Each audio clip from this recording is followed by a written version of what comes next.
좀 오늘 제목이 조금 거칠지만 어찌 보면 가장 이 세상에 부드러운 단어가 죽어야 된다라고 하는 이 말일 수도 있습니다. 죽으면 가장 평안하고 죽으면 안전해지고 죽으면 많은 사람들이 우리로부터 받는 오해들도 없어지게 되고 죽는 일들이 그렇게 썩 우리에게 나쁜 일만은 아니다라고 하는 거죠. 하지만 오늘 죽어야 된다라고 하는 것은 생명을 끊어라라고 하는 이야기가 아니라 내 자존심을 죽여라, 내 욕심을 죽여라, 뭐 이런 어떤 성경적인 의미가 되지 않겠습니까? 네. 그래서 죽는 의미를 다시 한번 깊이 되새기는 은혜 시간 되기를 원합니다. 여러분, 좋은 사업 계획에는 마케팅 전략이 결코 빠질 수가 없죠. 그리고 좋은 마케팅 전략의 핵심은 다른 무엇보다도 이 잠재에 있는 고객의 관심을 사로잡을 수 있는 어떤 슬로건입니다. 네.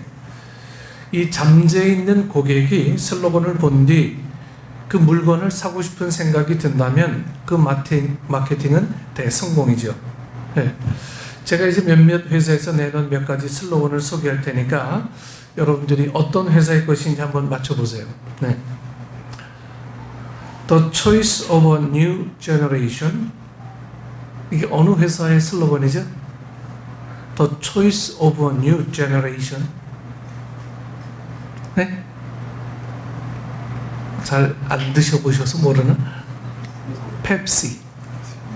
네, 펩시 회사가 이 슬로건을 겁니다. 네. 새로운 세대를 선택해라. 또 하나 이제 슬로건 소개합니다. Melt in your mouth, not in your hand. 멜트가 녹는다죠? 너의 입에서 녹는다.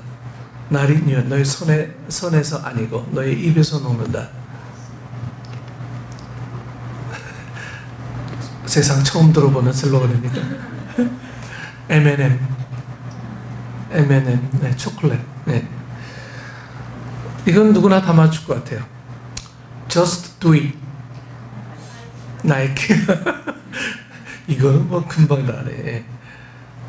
이거는 잘 모르실 것 같아요. 우리나라에 없는 그 브랜드이기 때문에. Where is the beef? Where is the beef? 소고기 어디 있냐? 미국의 유명한 햄버거 회사예요. 웬디. 네, 웬디에서 이제 이 슬로건을 겁니다. 이것도 다 알 것 같아요. 우리 민준이 있으면 제일 금방 맞을 것 같은데. Eat fresh. Eat fresh. 먹으면서 잘. 네? 구강청결제? 그 설득력 있는 추론인데 그 아닙니다. Subway. Eat fresh. 네. 하나 더 합니다. The ultimate driving machine. 네? 현대? 현대가 ultimate driving machine 슬로건 안 쓰는데 유명한 회사인데. 네? BMW 회사에서 네, The ultimate driving machine. 네. 이런 슬로건을 합니다. 이 슬로건만 하면 이 회사가 어떤 회사인지를 금방 아는 거예요. 네? 네. 너희 손에서 녹지 않고, 너희 입에서 녹는다. 이제 M&M 회사. 참, 이 문구를 만들어내는, 이 슬로건을 만들어내는 사람들은 그 회사의 모든 어떤 이것을 아주 압축해 놓은 사람들이 이해하기 쉬운 그런 슬로건을 내놓죠. 그렇다면 문제는 지금 이 질문입니다. 예수님을 따르는 제자의 슬로건은 뭐냐 하는 거예요. 예수님을 따르는 이 제자들의 슬로건은 뭐냐? 슬로건도 없이 예수 믿어라 이렇게 얘기하면 뭐 불가능한 건 아니지만 더 효과적으로 예수님을 전하기 위해서 우리가 내놔야 될 슬로건을 우리는 고민해야 합니다. 제자들을 부르시는 오늘 본문 말씀을 분석해 보면 이 제자의 어떤 슬로건이 드러나죠. 여러분 그게 뭡니까? 오늘 본문에서 주시는 주님의 슬로건은 단 한마디입니다. Come and die. 와서 죽어라. 이거. 예수님이 제자들에게 내건 슬로건은 Come and die. 와서 죽어라. 와서 죽으라는 이 슬로건은 기분 좋은 슬로건이나 혹은 Where is the beef? 처럼 재미있는 슬로건은 아닙니다. 네. 또한 사람들이 듣고 우르르 몰려들 만한 그러한 슬로건도 아닙니다. 오히려 찾아온 사람들마저 쫓아버리기에 딱 좋은 그런 슬로건이죠. 와서 죽으라 하는데 누가 오겠어요? 네. 그러나 주님은 이 제자들을 부르시면서 Come and die. 와서 죽으라 하십니다. 주님의 제자인 우리들은 여러분 죽을 준비가 여러분 되어 있습니까?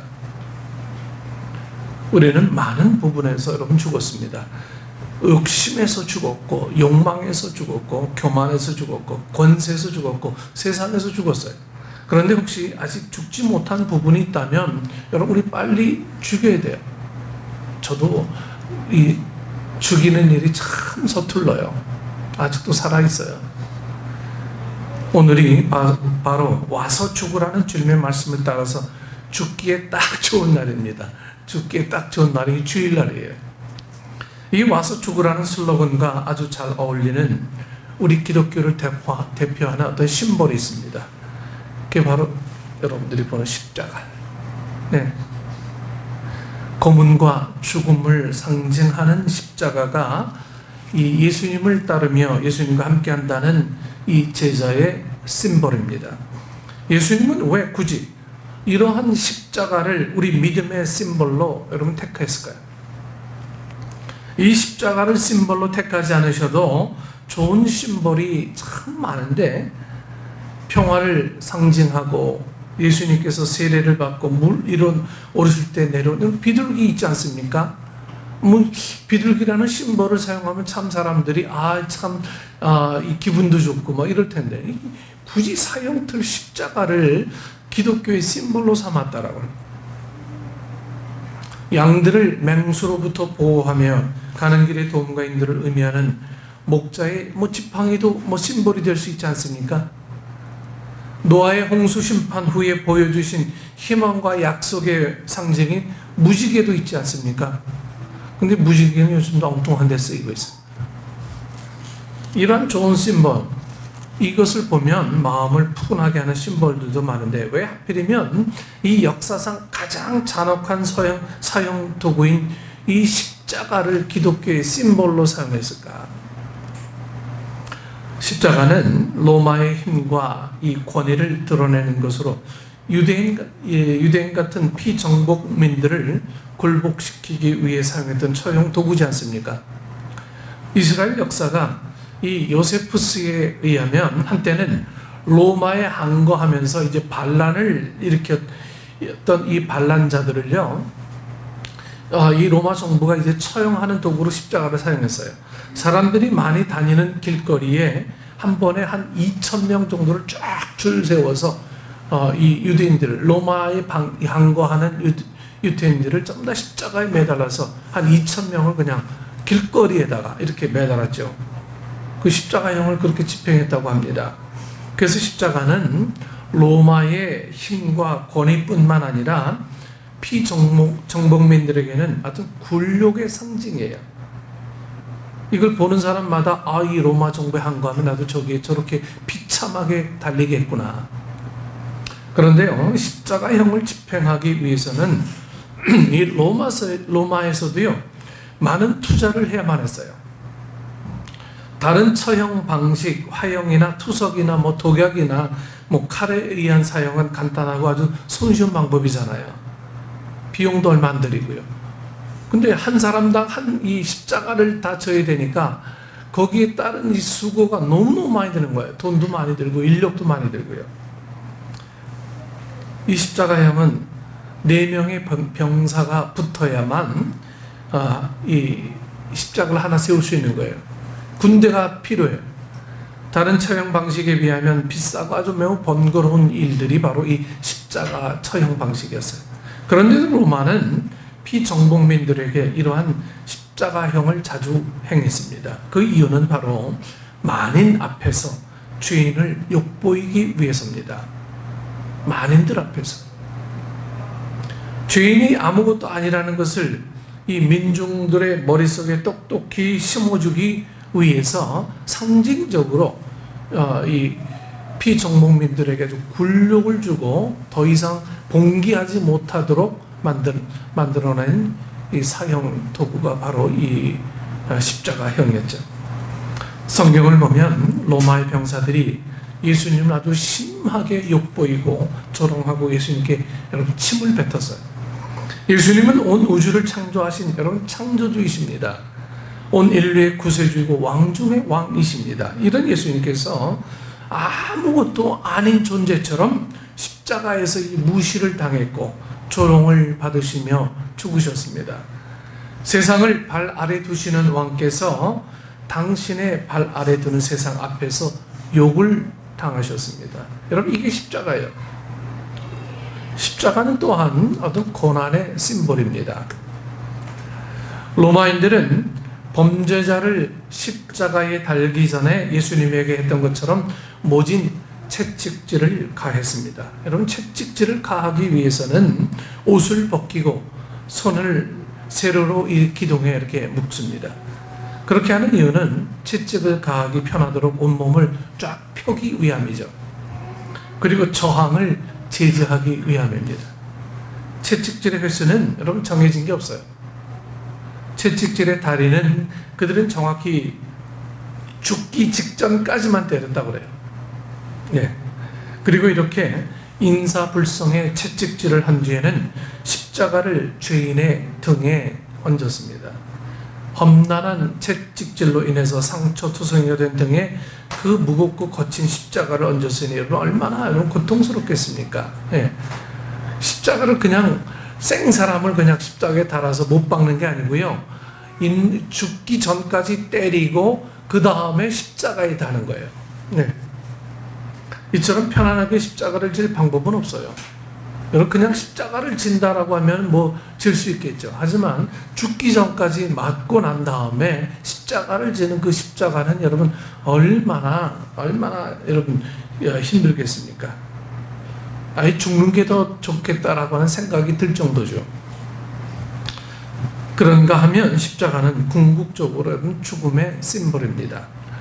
예수님이 이 해골이라는 뜻의 골고다 언덕에 이르시자 곧 예수님의 손이 이제 십자가에 못 박히게 되지 않습니까? 그리고 병사들은 예수님의 발에도 못을 박았습니다. 그리고 몇 시간 뒤에 예수님의 옆구리에 이런 창을 꽂아서 예수님의 죽음을 확인하죠. 이러한 십자가를 예수님을 따르는 기독교의 심볼로 주님은 삼으셨어요. 제일 수치스럽고 고통스러운 십자가를 예수님은 이 기독교의 심볼로 삼으셨어요. 왜입니까? 여러분 십자가의 길은 자기 자신이 죽어야 갈 수 있는 길이기 때문입니다. 죽어야 갈 수 있는 길. 그러기에 주님은 Come and die, 와서 죽으라 하시면서 그 고난과 굴욕과 죽음의 상징인 십자가를 예수님을 따르는 제자들에게 믿음의 심볼로 주신 것입니다.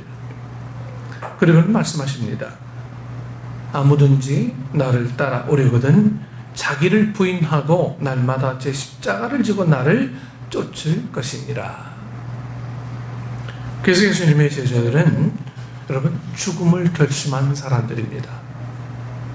우리는 예수님을 어떤 자신의 욕망을 채우기 위해 따르는 무리가 아니라 여러분 제자입니다. 제자. 네. 그러기에 우리도 십자가에서 죽어야 돼요.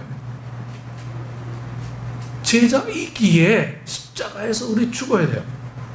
우리의 욕심과 꿈과 계획이 여러분 십자가 위에서 죽어야 합니다. 예수님의 제자가 되는 순간 우리 자신은 어쩌면 끝나야 합니다.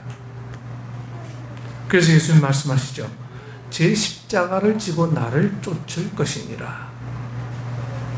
여기에서 지고라는 이 말씀은요, 자기 자신을 부인하는 죽음이 선택의 문제임을 보여주죠. 이것은 어떤 명령어가 아니라 권면의 말씀입니다. 그래서 예수님께서 십자가를 지라고 말씀하셨지만 자신의 선택에 따라 질 수도 있고 또 안 질 수도 있습니다. 우리의 일반적인 생각을 뒤엎는 것입니다. 일반적으로 이러한 것은 선택할 수 없는 것처럼 생각합니다. 그러나 주님은 명령어가 아닌 우리들 각자의 의지의 마음에 권면으로 하시는 그 말씀이죠. 지든지 안 지든지 그건 너희 알아서 해라. 예수님은 와서 죽으라 하시지만 오히려 우리는 죽음을 피하려고 여러분 발버둥을 칩니다. 그래서 생존 본능이라는 표현을 씁니다. 즉 위험이 다가오면 자기 보호를 위해 극단적인 행동도 서슴지 않는다는 거죠. 그래서 이런 생존 본능에 사로잡힌 우리 인간의 머리로는 아무리 생각해도 이 와서 죽으라는 이 말씀이 여러분 말이 되지 않아요. 어떻게 올라온 자리인데 이 자리를 내려놓으라는 것인지 이해가 안 됩니다. 피 눈물 나는 노력 끝에 취득한 성공인데 어떻게 거기에 더 이상 관심을 두지 말라고 하시는 야속하기만 하는 이야기죠. 그러나 예수님은 와서 죽으라 하시며 주님의 제자의 길을 걷는 우리에게 말씀하십니다. 그것도 하나님께서 강제적으로 이끄시는 것이 아니라 여러분 우리에게 선택의 길을 주시며 죽음의 길로 가라 하십니다.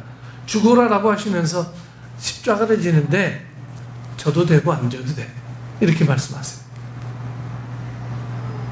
주님께서 당신의 권능의 손길로 우리를 강제적으로 이끄시며 그 길로 인도하신다면 어쩔 수 없이 가야 하겠지만 그런 것도 아니잖아요.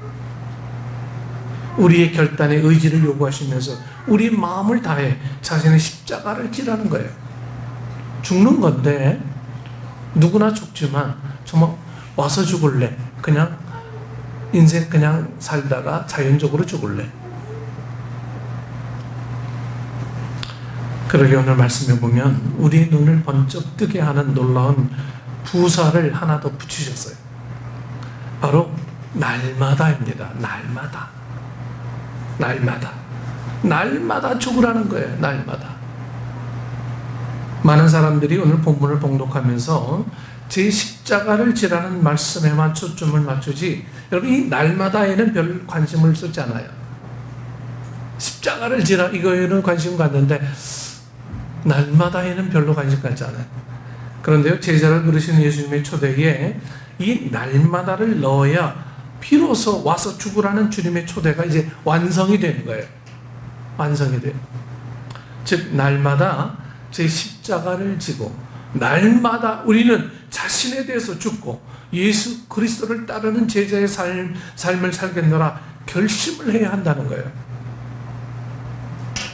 십자가에서 자기 자신을 죽이는 것은 한 차례의 결심이 아닙니다.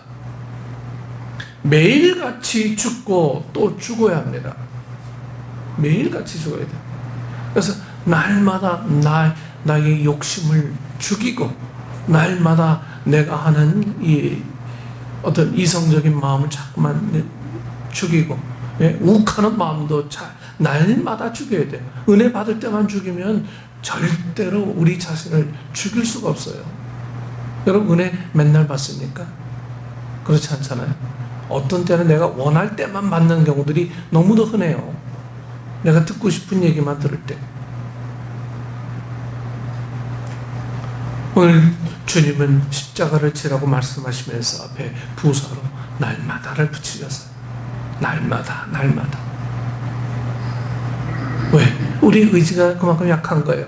우리 주변 환경이 나를 자꾸만 코너로 몰아가면 십자가를 지는 일은 우리에게 별 관심거리가 되지 않습니다.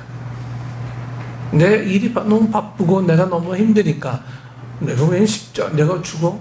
이게 말이 안 되는 거예요. 그러면서 주님은 오늘 자신의 선택을 요구하시죠. 제 십자가를 질 때 강요해서 하는 십자가가 아니라 선택해서 하는 십자가를 져라. 하지만 날마다 훈련해야 된다. 그러다면 구체적으로 어떻게 하는 것이 여러분 매일 죽는 걸까요? 어떻게 해야 내가 매일 죽을까요? 이에 대한 정답을 저는 몰라요. 아니, 정확하게 표현해서 여러분들 각자에 대한 정답을 모릅니다. 그 정답은 오직 여러분 스스로가 할 수 있어요. 제가 정답 준다고 해서 여러분 그렇게 하겠어요? 그렇게 할 거 아니잖아요. 그럼 내가 스스로 내 정답을, 나에게 맞는 정답을 자꾸만 찾아내야 돼요. 네. 날마다 죽는 나에 대한 정답을. 한 가지 교회 입장에서 권면드린다면, 미국의 35대 대통령을 지낸 사람이 누굽니까? 우리나라 몇 대 대통령인지 잘 모르는데 미국의 35대 대통령, 너무 유명한 존 F 케네디 아니에요? 존 F 케네디가 미국의 국민들이 성숙한 국민이 되기를 바라며 한 말입니다. 국가가 당신을 위해 무엇을 할 수 있는가를 묻지 말고 당신이 국가를 위해 무엇을 할 수 있는지를 물어봐라는 이 말을 들면서 이런 말씀을 드리고 싶습니다. 교회가 당신을 위해서 뭐 해주기를 바라기 전에 당신이 교회를 위해 뭘 할 수 있는지를 생각해 보십시오. 항상 우리는 교회가 뭘 해줘야 된다는 기대감이 있어요.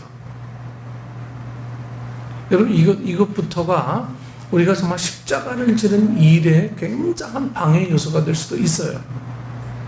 교회가 뭘 해주는 게 아니고 여러분들이 교회를 위해서 뭔가를 해야 될 일들을, 그 사명을 부여받았을 때 비로소 십자가가 보이는 거예요. 우리는 날마다 은혜만 보이려고 하죠. 십자가를 항상 뒷면에 두고 십자가를 지는 일에는 늘 외면하고 은혜 받는 일, 이런 일에는 늘 앞장섭니다. 여러분, 이 순서가 바뀌어야 돼요. 교회가 뭘 해주는 일이 아니고요, 여러분들이 교회를 위해서 뭘 해야 될 사명을 자꾸만 다지는 일인 거예요. 그 사명을 다지는 일은 바로 십자가로부터 비롯됩니다. 은혜로부터 비롯되는 게 아니에요. 여러분, 은혜 받으면 얼마나 가요? 한 2시간 갑니까? 좀 강력한 은혜 받으면 한 이틀 갑니까? 은혜만을 자꾸만 요구하는 이 귀가 즐거운 우리 믿음 생활이라면 우리 믿음 생활은 그렇게 오래 갈 수가 없어요. 여러분, 십자가를 구하십시오. 십자가를 구해 내가 하나님의 나라를 위해 뭘 할 수 있을 것인가를 고민하셔야 됩니다. 이게 되지 않으면 우리는 교회 와도 별로 기쁨이 없어요. 내가 왜 교회에 앉아있지? 이 질문하면 별로 즐거운 일이 아닐 수가 있어요. 내가 교회에 와서 뭘 할 수 있을 것인가를 자꾸 고민하는 영혼들은 여기 와도요, 기쁨이 넘치는 거예요. 기쁨이 넘쳐요. 감사가 넘쳐요. 예, 감격합니다. 주일날 교회 와서 막 감격하는 그런 영혼들이 참 많아졌으면 좋겠어요. 예, 와서 앉아주는 게 아니고요, 여기 와서 정말 주님이 나를 부르셨다라고 하는 이 강력한 콜링, 이 앞에 감격하셔야 되는 거예요. 여러분, 예수 아무나 믿는 거 아니라고 그러잖아요. 예수님 아무나 믿는 거예요. 감격한 자들이 믿는 거예요. 대부분의 교인들이 받기만을 원하는 이 시대의 풍조에서 우리만큼은 받기 전에 좀 주는 자가 되었으면 좀 좋겠습니다. 그러면서 십자가에서 죽을 수 있는 성숙한 믿음의 소유자가 되실 수 있기를 원합니다. 작년 여러분 저금통 이 헌금으로 평북로의 은퇴 목회자 한 50여 분을 저희들이 대접했습니다. 6교회가 모여서요, 삼계탕을 대접했어요. 그리고 저랑 우리 이상영 집사님 가서 트럼펫 찬양 특별 찬송하고, 우리 평북로의 어르신분들 큰 교회 하셨고 평생 동안 이 사역하시다 은퇴하신 분들이 그 자그마한 교회에 오셔서 삼계탕 나누시면서 기쁨을 나누시는 모습을 볼 때 참 기뻤습니다. 근데 더 기뻤던 것은요, 물론 목사들이 대접을 많이 받잖아요. 근데 거기는 다 목사님들이 다 대접을 해요. 목사님들이 다 대접하고, 목사님들이 다 픽업하고, 목사님들이 다 그릇 나르고 다 그랬어요. 섬기는 모습 속에 참 십자가에서 죽는 모습이라고 하는 것은 섬김 받을 자가 섬김을 하는 게 십자가를 지는 일이구나, 뭐 이런 생각들을 하면서 참 나름대로 의미 있는 시간을 보내고 왔습니다. 그래서 그런지 사도 바울은요, 죽기 싫어 이리저리 회피하는 이 고린도 교회를 향해서 이런 고백을 합니다. 고린도전서 15장 31절 말씀입니다. 형제들아, 내가 그리스도 예수 우리 주 안에서 가진 바 너희에게 대한 나의 자랑을 두고 단언하노니 나는 날마다 죽노라. 사도 바울은 자기 자신이 죽어야 주님을 진솔하게 따를 수 있음을 알았습니다. 그리고는 자기 자신이 죽어지는 이 역사가 참된 삶으로 이어지는 것도 알았어요. 그래서 고린도전서 1장 18절에 이런 말을 합니다. 십자가의 도가 멸망하는 자들에게는 미련한 것이요 구원을 얻는 우리에게는 하나님의 능력이라. 예수님을 진솔하게 따르기로 결심한 우리 제자들은 와서 죽으라는 주님의 말씀대로 여러분 날마다 죽어야 돼요. 내 욕심이 죽어야 되고요, 내 교만이 죽어야 되고, 내 자랑이 죽어야 되고, 날마다 죽어야 돼요. 죽지 못하는 이유가 뭡니까? 죽지 못하는 이유는 뭐 반대로 생각하면 욕심 때문에, 교만 때문에 그런 거 아니겠어요? 그것 때문에 죽지 못하는 거예요. 하지만 그걸 죽이려고 날마다 십자가 앞에 여러분 서셔야 된다라고 하는 거예요. 십자가 앞에 서지 않으면 우리를 날마다 죽일 수가 없어요. 세상 것만 보이는데 어떻게 내가 죽어요? 세상은 막 날고 기는데, 우리 자녀들을 보는 부모의 심정들은 더 그렇죠. 다른 애들은 이 시간도 열심히 학원 가서 공부하는데 우리 아이들은 교회 와서 예배드려요. 참 세상적으로 따지면 안비 잽도 안 돼요. 하지만 십자가에서 죽는 그 비결이 결국 사는 비결인 것을 성경은 계속해서 우리에게 이야기하고 있습니다. 그럼에도 불구하고 우리는 이 갈등 구조 속에서 계속 싸워요. 어디로 가야 될까? 어디로 가야 될까? 뭘 해야 될까? 내 통장에 돈이 떨어지면 예수님도 안 보여. 죽을 것 같아. 여러분, 이런 심정으로 하루하루를 살다 보면 우리 삶이 얼마나 위기감이 넘치겠어요. 어찌 보면 좀 비참한 삶 아닙니까? 네.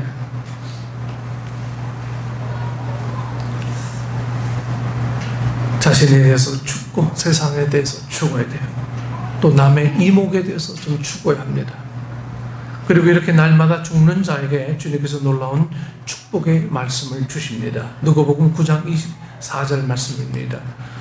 누구든지 제 목숨을 구원하고자 하면 잃을 것이요 누구든지 나를 위하여 제 목숨을 잃으면 구원하리라. 결국 죽는 일이 구원되는 일이다, 사는 일이다, 이거예요. 주님을 따르기 위해 날마다 죽는 자에게 구원의 영생의 능력이 있다는 거예요. 그래서 우리는 이러한 결론을 내릴 수 있습니다. 패배를 상징하던 십자가는 결국은 승리의 심벌이다. 고난을 상징하던 십자가는 결국에는 치유와 소망의 심벌이다. 굴욕을 상징하던 십자가는 결국에는 아름다움의 심벌이다. 죽음을 상징하던 십자가는 결국에는 생명의 심벌이다. 우리 사랑하는 식구 여러분들, 주님을 따르는 제자의 길은 날마다 죽는 십자가의 길입니다. 여러분, 십자가를 통해서 죽음을 보시겠습니까? 생명을 보시겠습니까? 십자가를 통해서 절망을 보시겠습니까? 희망을 보시겠습니까? 죽지 않으면 교만이 살아있고, 죽지 않으면 불만이 넘치고, 죽지 않으면 욕망이 나를 사로잡지만, 죽으면 이 모든 것을 이겨낼 수가 있습니다. 내가 십자가에서 죽으면 바로 거기에 내가 있고 승리가 있고, 여러분, 생명이 있습니다. 그러면 우리 사랑하는 식구 여러분, 우리 모두 우리 삶의 여러 모든 영역에서 온전히 죽고 진실하게 그리고 신실하게 주님을 따르시기를 원합니다. 내 생활 다 살고 나머지 시간 드리는 그러한, 여러분, 이 시간을 주님 앞에 드리시겠습니까? 온전한 것을 주님 앞에 드리시겠습니까? 주님은 우리에게 어떤 약속을 하실 때 반드시 뭔가를 요구하세요. 구약에는 이 아브라함에게도 축복하실 때 뭔가를 요구하지 않습니까? 너희 집에 있는 3년 안 된 염소나 양이나 소나 비둘기를 가져와라. 그럼 이게 주님이 받으시려고 하는 게 아니고 주님과 나, 하나님과 나와의 어떤 계약을 하고자 하는 거예요. 계약식인 거예요. 우리가 이 예물을 주님 앞에 드리니까 주님 우리에게 많은 것을 주시고, 이런 조건부적인 게 아니고 우리가 이걸 통해서 주님과의 계약을 합니다.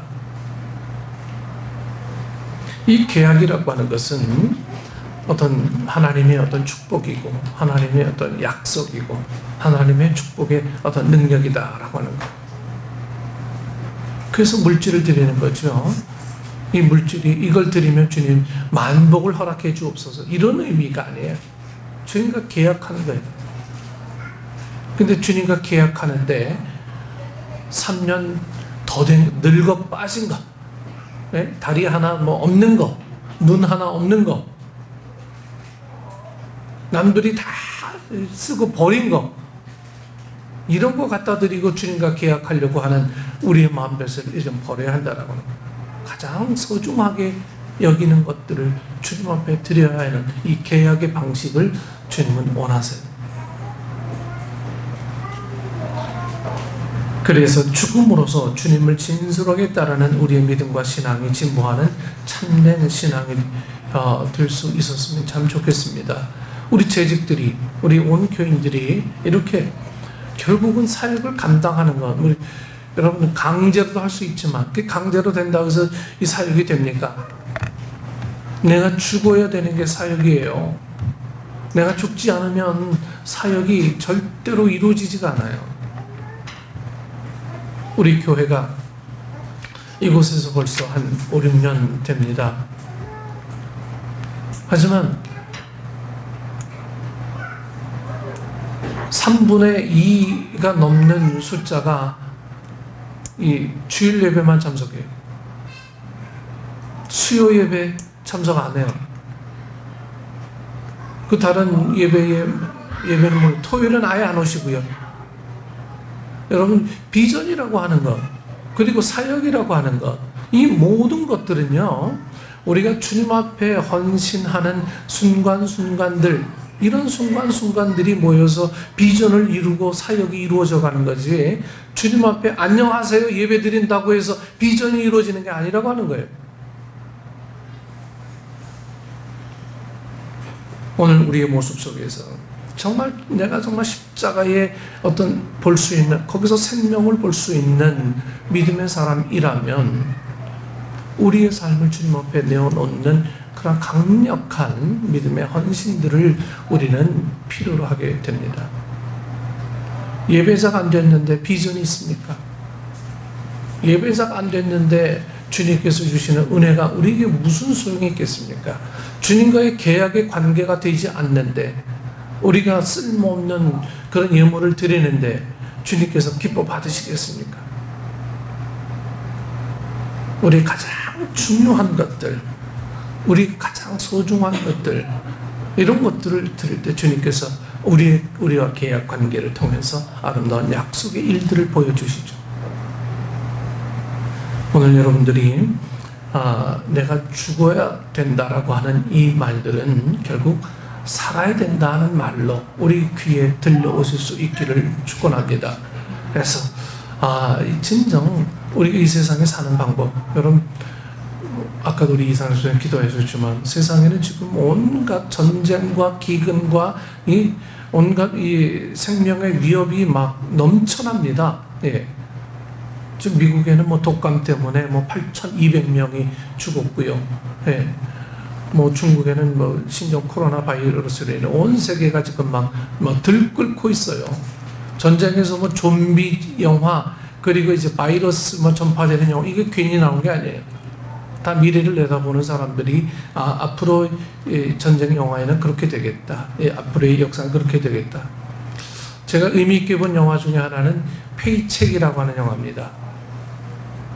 이 페이첵이라고 하는 이 영화를 보면은요, 미래를 내다보는 어떤 기계를 마련한 사람이 결국은 그 미래를 보는 사람에게는 앞으로의 소망은 사라지고 희망도 사라지고, 예? 그리고 미래를 내다볼 줄 아는 세상은 전쟁의 역사가 된다. 뭐 이렇게 이 얘기를 해서 결국은 그 미래를 만드는 기계를 자기가 자신이 막 나쁘게 사용하려고 하는 사람들에게 눈을 피해서 그 기계를 무너뜨리는 그런 이야기입니다. 오늘 하루하루를 주님 앞에 가장 성실하게 날마다 믿음으로 살려고 노력하는 그 믿음의 삶이 가장 잘 사는 삶이다라고 하는 모습을 통해서 그 기계를 만든 사람이 나중에는 농장을 하면서 퇴비를 주고 이런 삶을 살아요. 오늘 우리는 우리 현실 앞에 진정 하나님이 나를 얼마나 사랑하시는지 여러분 십자가 앞에서 여러분 증거하셔야 됩니다. 십자가 앞에서. 그러지 않으면 이 교회는 뭔 좋은 비전을 세운들 그게 무슨 좋은 비전이 될 수 있어요? 아무런 능력도 안 됩니다. 네. 기쁨도 없어요. 소망이 없어요. 그래서 우리가 예배자로 서지 않는 한 하나님께서는 우리에게 정말 십자가의 이 의미를 되새기지 않으면 아무것도 되지 않는 존재로 될 수밖에 없다. 그래서 우리가 죽어야 된다라고 합니다. 우리가 죽어야 된다. 죽어야 비로소 하나님의 일을 완성할 수 있습니다. 라고 하는 이 말들을 여러분 이 가슴속에 새기면서 기쁨으로 날마다 주님 앞에 헌신하는 이 일들이 여러분들에게 즐거움이 됐으면 좋겠습니다. 감사가 됐으면 좋겠어요. 네.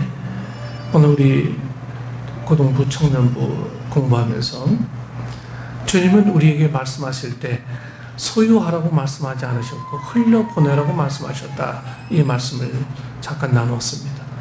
여러분들이 받은 천국의 비밀을 소유만 하고 있으시렵니까? 아니면 흘려보내야 되겠습니까? 이것이 오늘 우리에게 어떤 좋은 키워드가 돼야 돼요. 흘려보내야 돼요. 그것이 물질이든 그것이 복음이든 생명이든 흘려보내야 되는 거예요.